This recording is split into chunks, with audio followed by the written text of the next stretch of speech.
Modernization has made dogs more than just pets. They are our family.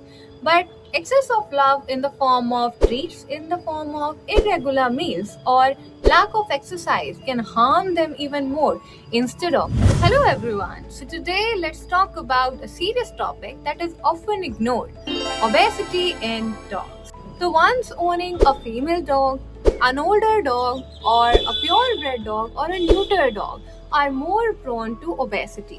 What causes obesity? Number one, if you're feeding your dog only one time a day, it will slow the metabolism, and excess of calorie, excess of energy will be stored in the form of fat because they will be reserving the energy because of longer gap between the two meals.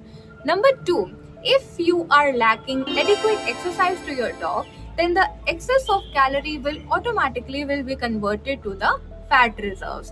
Number three, if you are providing unnecessary snacks to your dog, it will add on the calories, and excess of calories will automatically be build up in the form of fat.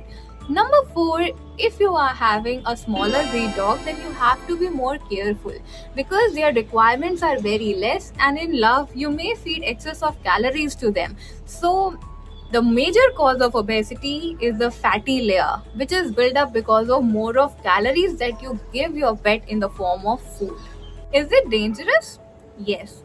Because once your dog becomes obese, he will be suffering from hip dysplasia, from diabetes mellitus, from heart condition, as well as from osteoarthritis like condition that will lessen their life expectancy and expose them to more variety of diseases to them. How can it be treated? So you can do it in two ways: by limiting the feed, by providing adequate amount of exercise.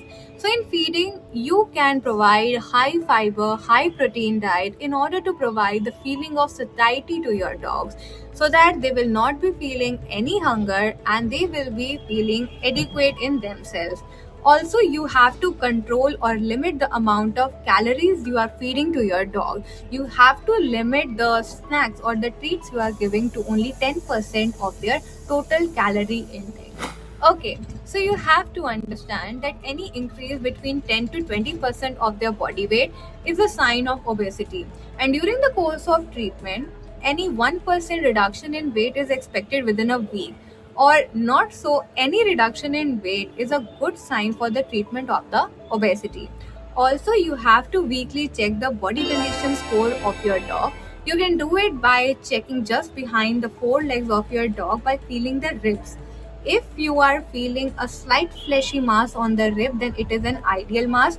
But if you are having difficulty in grabbing the rib, then it is a sign of obesity, and a large fatty layer is preventing you to feel the ribs over there. So BCS is an important mark to determine the obesity. Okay, so nowadays it is common to see an obese dog whether in clinic or while walking on the street because maybe they are older, but owners, you have to control the feeding of your dog because an obese dog has 1 to 2 year less age frequency than a leaner one. And in addition, I would request you all to please provide at least clean water to your dog because dehydration can lead to a quicker death than being hungry. So that was all about. If you liked my information, then please apply it to your dog. And for any further query or any further information, comment down below.